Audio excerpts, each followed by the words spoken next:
personnage qui plaît beaucoup. J'ai un personnage qui est très sympa parce que mon personnage, il est rock'n'roll. Il est pas dans le mièvre. Il est pas dans mon logo, ça mouille, la... Aujourd'hui, nous avons le plaisir d'accueillir une actrice incontournable du petit écran français, notamment connue pour son rôle dans Luna Torres dans Plus belle la vie. Elle a marqué des générations de téléspectateurs et continue de surprendre par la diversité de ses projets. Anne Bessis, bonjour, bienvenue. Bonjour à tous, merci. Salut, un honneur de t'avoir dans l'émission. Ma première question pour toi, ça serait qu'est-ce qui t'a fait rire récemment? Oh la vache, qu'est-ce qui m'a fait rire récemment? Oh là là, c'est terrible de pas répondre à cette question. Eh ben alors là, je sèche. Ok, on reviendra là-dessus. Si, je sais ce qui m'a fait rire récemment. Pardon. Vas-y. J'ai un copain avec lequel on a un petit jeu et on s'envoie des vidéos de certains comptes d'Instagrammeurs qui nous font beaucoup rire. Voilà. Bon, j'ai reçu un compte, je veux pas dire qui c'est parce que ça serait vraiment manquer de respect pour la personne. Okay. Mais il y a quand même des sacrés numéros quand même sur Instagram. Est-ce qu'on peut avoir un peu plus de détails sur le format qui t'a fait rire? Sans trop donner de nom. C'est une personne qui est coach de vie. On nommera pas. Voilà, il y en a beaucoup, donc je reste évasive, mais voilà, c'est une personne qui est, je pense, très drôle, mais un peu malgré elle. Bon, voilà. Peut-être à nos auditeurs, si nous parler un peu de ton parcours, comment t'es rentré dans le milieu du cinéma, du théâtre, tout ça, la télé. Alors, moi, j'ai fait la rencontre du théâtre, entre guillemets, au collège. Avant, j'avais envie d'être danseuse, comme beaucoup de petites filles. Mais j'étais déjà passionnée, j'aimais beaucoup aller j'étais petite, mais aller à l'opéra, j'aimais beaucoup ça. J'étais déjà très curieuse de spectacles vivants en général. Et puis un jour, voilà, en 6e, je m'ennuyais entre midi et 2. J'ai une copine qui allait au club théâtre, animée à l'époque par Mademoiselle Falzon. Je m'en souviendrai toujours. Oh, et puis je me suis inscrite. Ouais, après, c'est des trucs qui marquent hein, quand on fait des rencontres comme ça. Et puis on avait travaillé Le Médecin malgré le vide, pièce de Molière, et on l'avait joué à la fin de l'année, donc devant le collège. Hein. Et je me souviens, ces applaudissements, de m'être dit, oh là là, mon Dieu, ce serait tellement génial si je pouvais toute ma vie. Voilà. Et puis après, c'est vers 15 ans que j'ai vraiment décidé que je ferais ça. Je savais absolument pas comment, évidemment. et puis voilà, après mon bac, j'ai fait une école de théâtre qui s'appelle l'ERAC. Maintenant, ça s'appelle l'ERACM, qui est à Cannes. Et à l'époque, c'était pour 2 ans. Et puis, j'ai eu de chance d'être prise. Et puis, à 20 ans, welcome, bienvenue dans le monde merveilleux de l'intermittence. Et des communs. Je cherche à travailler. T'as fait partie aussi... T'as dit quoi, ça a coupé? J'ai été beaucoup serveuse, du coup, pour pouvoir... Ah oui, d'accord. Oui, non, j'ai voulu être comédienne à 20 ans, mais un personnage qui plaît beaucoup. J'ai un personnage qui est très sympa parce que mon personnage, il est rock'n'roll. Il est pas dans le mièvre. Il est pas dans mon logo, ça mouille, la Kelvin, pièce de Molière, et on l'avait joué à la fin de l'année, donc devant le collège. Hein. Et je me souviens, ces applaudissements, de m'être dit, oh là là, mon Dieu, ce serait tellement génial si je pouvais toute ma vie. Voilà. Et puis après, c'est vers 15 ans que j'ai vraiment décidé que je ferais ça. Je savais absolument pas comment, évidemment. et puis voilà, après mon bac, j'ai fait une école de théâtre qui s'appelle l'ERAC. Maintenant, ça s'appelle l'ERACM, qui est à Cannes. Et à l'époque, c'était pour 2 ans. Et puis, j'ai eu de chance d'être prise. Et puis, à 20 ans, welcome, bienvenue dans le monde merveilleux de l'intermittence. Et des communs. Je cherche à travailler. T'as fait partie aussi... T'as dit quoi, ça a coupé? J'ai été beaucoup serveuse, du coup, pour pouvoir... ah oui, d'accord.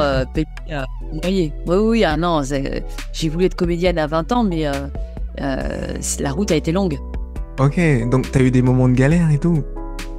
Ah oui, bien sûr, évidemment, pendant très longtemps. Puis il y a des phases encore, puis j'en connaîtrai sûrement d'autres, bien sûr.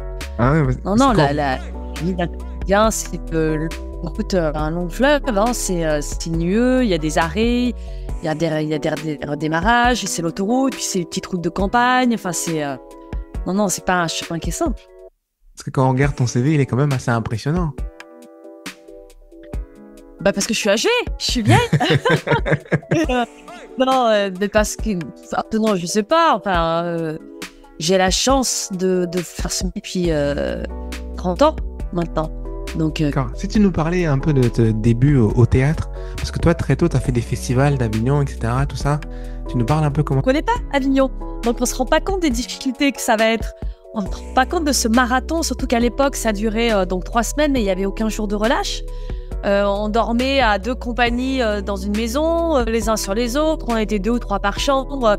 Il y avait il y avait beaucoup d'étiers, beaucoup d'envie. Je me souviens le premier jour avec une comédienne qui est restée qui est toujours mon amie. Je me souviens, on mettait de la colle sur des cartons pour afficher on allait afficher la nuit.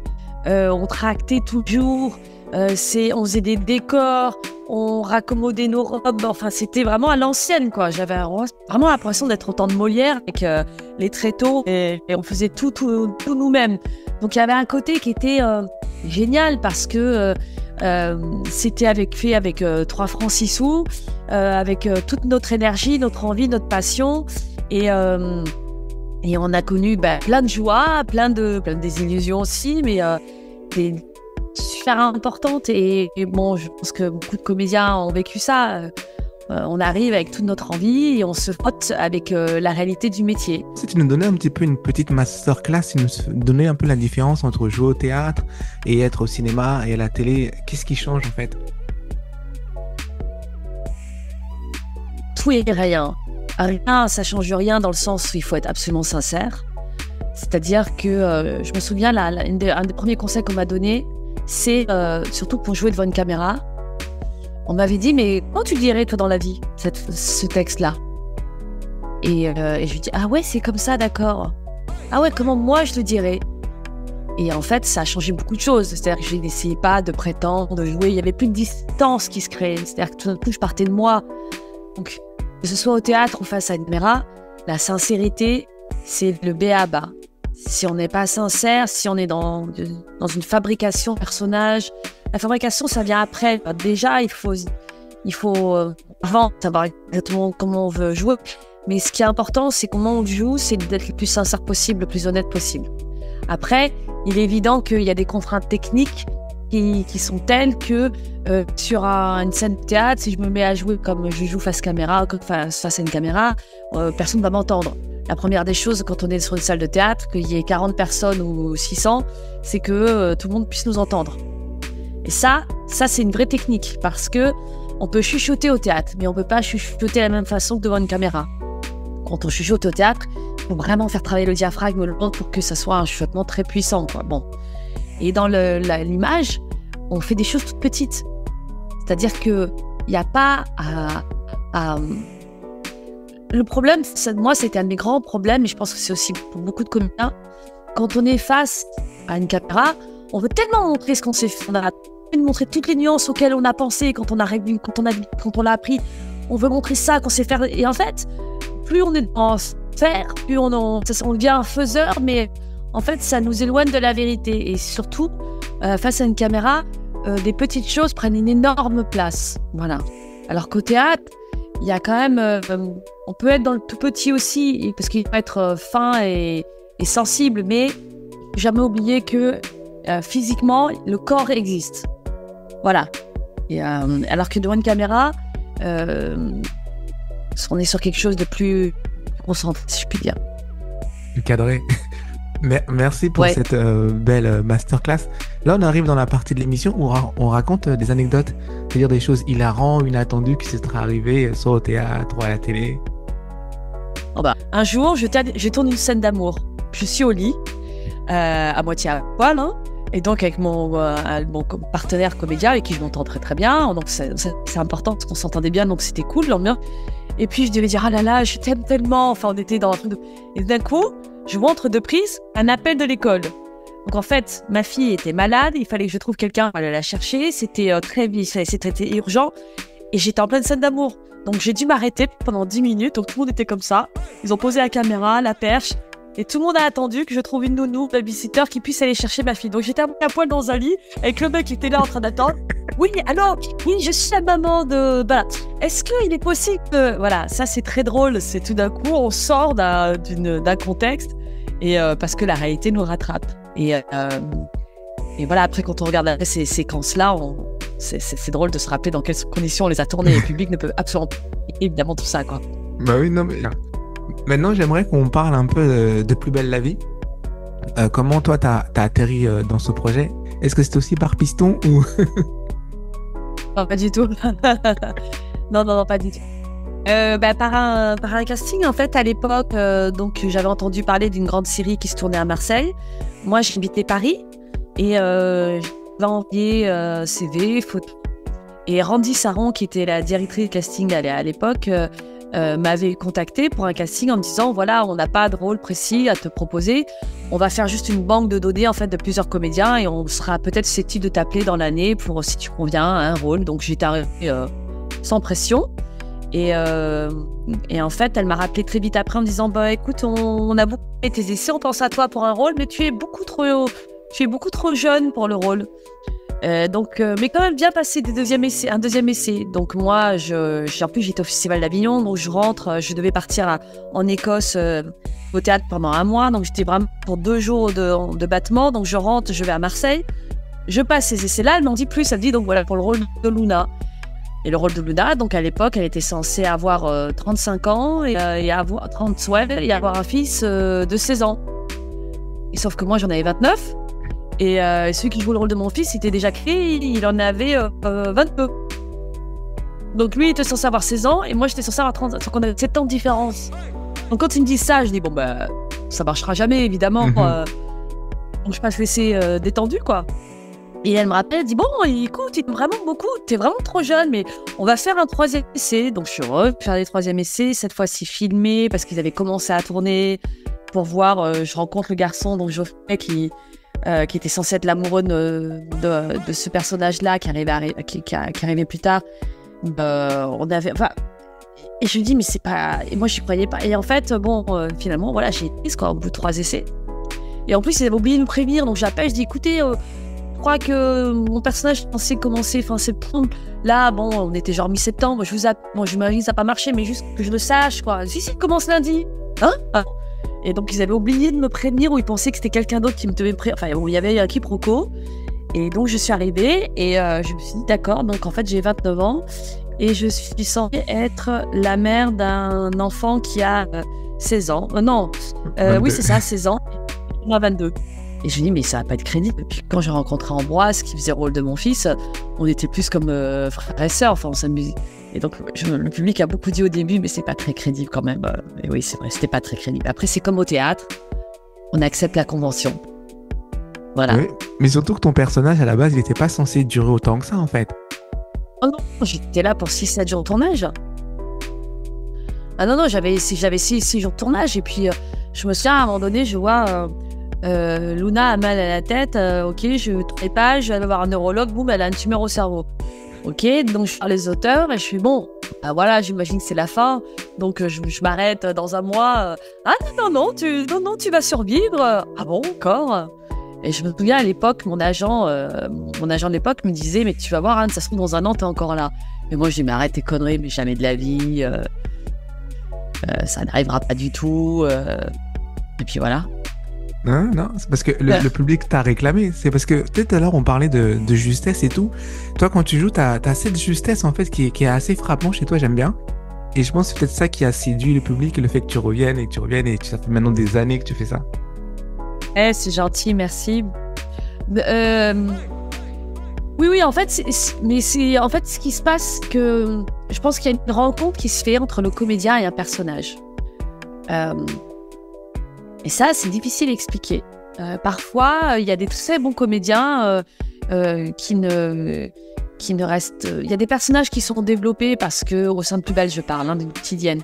Les personnages sont développés parce que ils ont une fonction, un métier, avocat, journaliste, médecin, flic, qui fait que ça va être un pivot pour plein de règles, donc ça intéresse les auteurs, le public.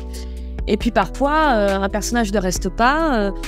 parce que déjà il était destiné à rester que très peu de temps, mais après c'est parce qu'il y a une rencontre qui se fait entre un personnage. C'est tout d'un coup ce qu'on est va rentrer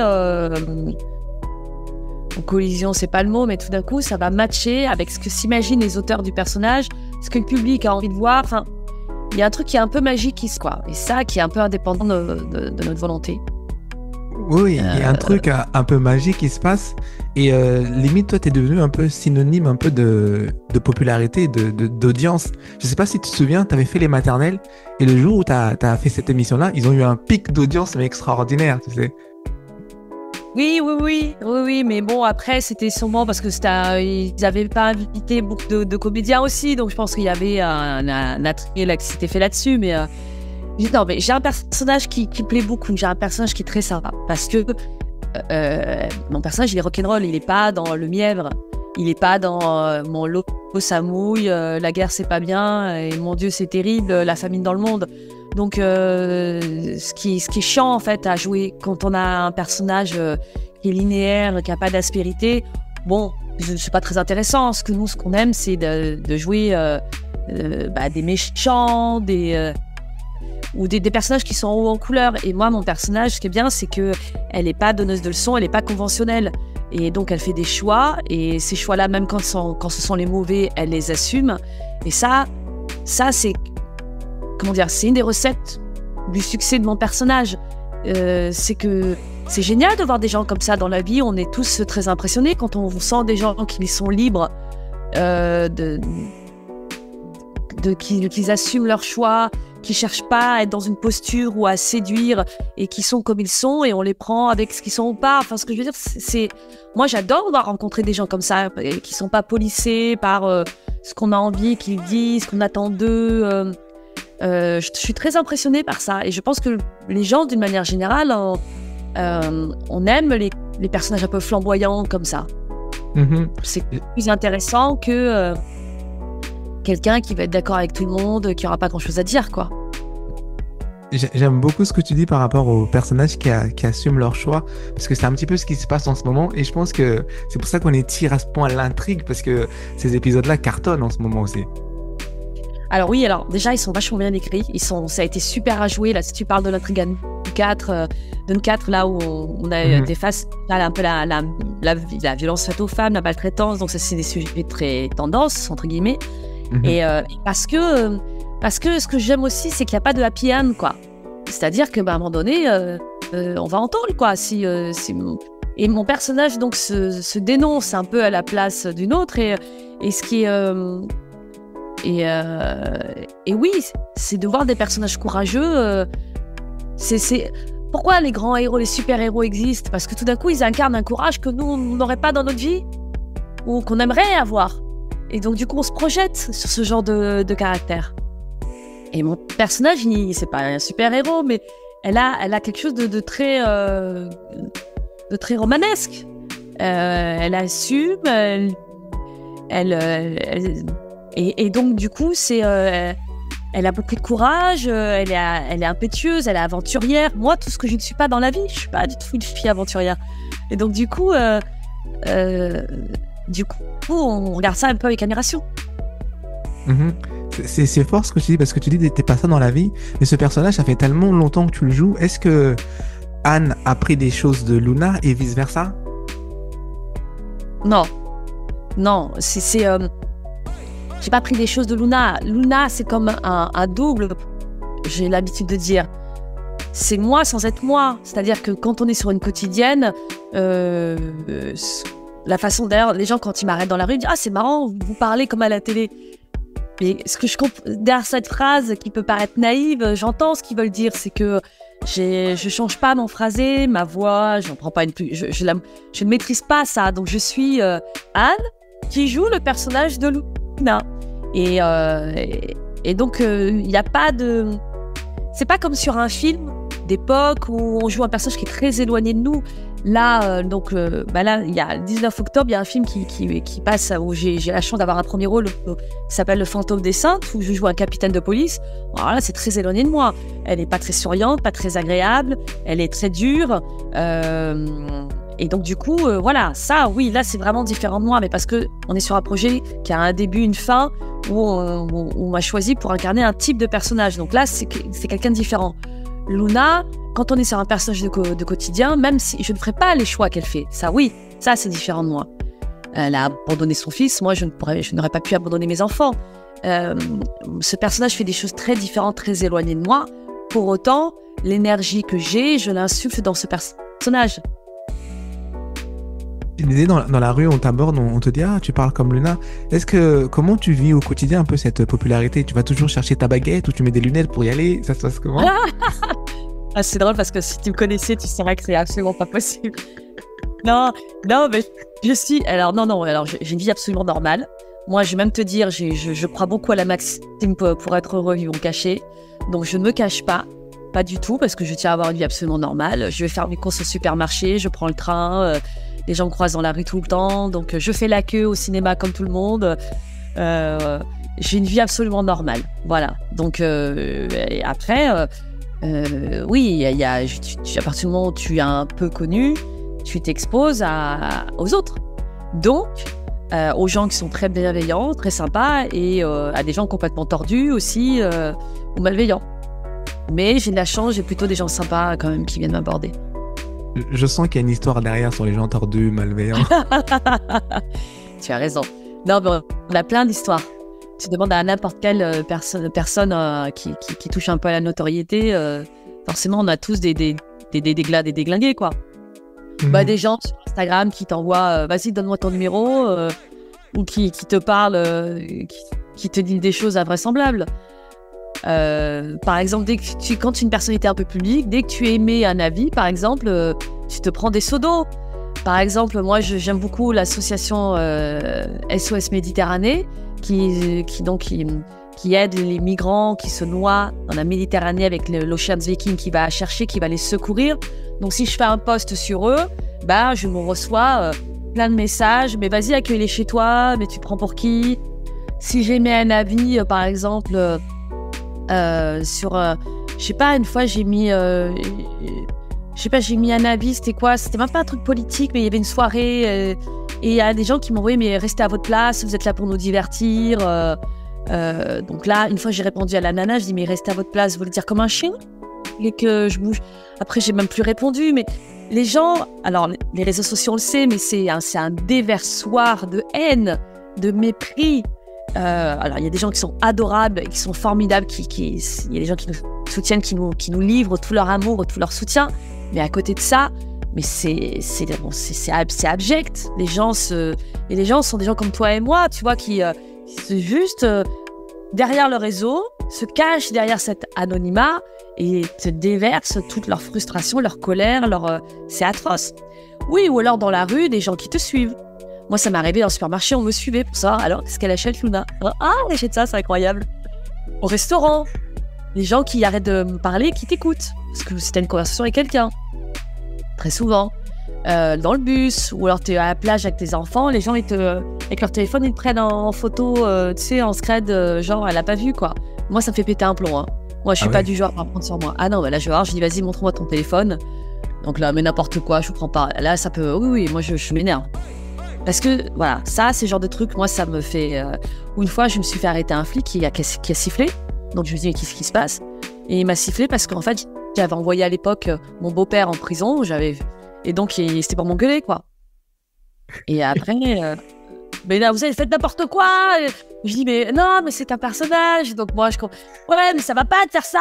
Enfin, bon. Et là, je dis, mais il est fou, quoi. Et après, il me demande de signer autographe pour sa mère. Et je dis, ben non, je vais pas le faire. Vous venez de me pourrir pendant un quart d'heure. Et là, ah ben vas-y, elle passe 2 secondes à la télé. Ça y est, elle se la pète. Voilà, bon, du classique. Et à côté de ça, on a des témoignages magnifiques. Des gens qui te disent, je regarde cette série avec ma grand-mère depuis toujours. Quand vous avez dit ça, ça m'a aidé parce que ça a résonné dans ma propre histoire. On en a plein des témoignages. C'est une quotidienne. Ça aide les gens au quotidien parce qu'ils se projettent. On est des gens comme eux, et il nous arrive des choses absolument incroyables, c'est certain. Donc ça fait rêver. Et en même temps, on a les mêmes problèmes que tout le monde. Donc à ce moment-là, quelqu'un va regarder la série et on va le mettre face à une problématique qui va lui parler et ça va donner du grain à moudre, soit dans un débat familial, soit pour trouver sa propre réponse. On se rend pas compte, en fait. On mésestime l'impact que ça a dans la vie. Pourquoi ça a un tel succès? Mais parce qu'on y rentre dans le quotidien de tout le monde. Et on leur parle de ce qu'ils sont. et ils se projettent en nous et il y a un attachement qui est très fort. Et ça, moi, quand je vais travailler, j'y pense pas à tout ça. Moi, je vais faire mon métier, je rencontre, tu vas bien, je fais la bise. Et après, c'est le public, quand on les rencontre, donc dans la rue ou lors d'un festival, on est vraiment là que pour ça, que pour eux. Et ils nous témoignent. Et il y a des témoignages qui sont absolument bouleversants. Ce à quoi ils s'attachent, c'est au personnage que je joue, que j'incarne. Après, ils peuvent avoir la gentillesse de m'aimer moi en tant que comédienne et à mon parcours et de me suivre sur d'autres projets, bien sûr. Mais c'est les émotions qu'on incarne, c'est ça qui rentre dans leur cœur, tu vois. Donc moi, ça me touche. Après, je me dis, c'est super. C'est super parce que les auteurs ont suffisamment bien travaillé, la réalisation, la production, enfin chaque maillon en fait de cette grande chaîne fait suffisamment bien son travail pour qu'à un moment donné, ça plaise et ça parle à des gens, tu vois. Et puis, tu sais quoi? C'est l'essence du métier de comédien. C'est-à-dire transmettre des émotions, que ce soit sur une scène, à travers une caméra. C'est-à-dire, tu te dis, bon, je fais suffisamment bien mon travail pour que la personne qui soit en face soit touchée par ce que je dis. Quand tu es sur un grand texte, Marivaux ou Racine, c'est pareil. Bien sûr que certains peuvent se dire, il y a que la barrière de la langue, c'est des vers, ou alors c'est un français. Mais non, Marivaux, Racine, Molière, ces auteurs qui ont des centaines d'années, ils parlent de la même chose que ce qu'on vit aujourd'hui.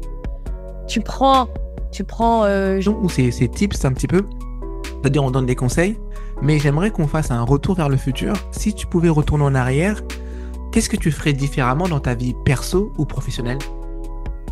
Il y a quelque chose c'est facile à faire et à dire maintenant que je suis plus âgée. Mais j'aimerais tellement dire à Anne d'avant, mais lâche-toi, quoi. Mais vas-y, fais confiance, quoi. C'est pas grave. J'avais tellement peur. La peur nous dévore, quoi. La peur nous empêche tellement de faire des choses que nous sommes capables de faire. Et voilà, moi je dirais... Et en plus, c'est drôle que je dis ça, parce que quand j'avais 18 ans, on me disait ça déjà. Je me dis, ouais, bon, d'accord, ok. Mais oui, arrêtez d'avoir peur, quoi. Il faut tenter les choses, quoi. C'est un plaisir d'échanger avec toi, d'apprendre pas mal de choses sur ton parcours, sur la personne que tu es. Je te remercie vraiment de m'avoir accordé ce temps. Mais je t'en prie, merci. Pardon si j'étais trop longue et trop bavarde. Non, au contraire. Ah non, c'était enrichissant. Bon, tant mieux si ça t'a intéressé. Super. Merci beaucoup, Anne. Je te dis merci, on vous rappelle. Ouais. Cette phrase, elle est terrible. Bye bye.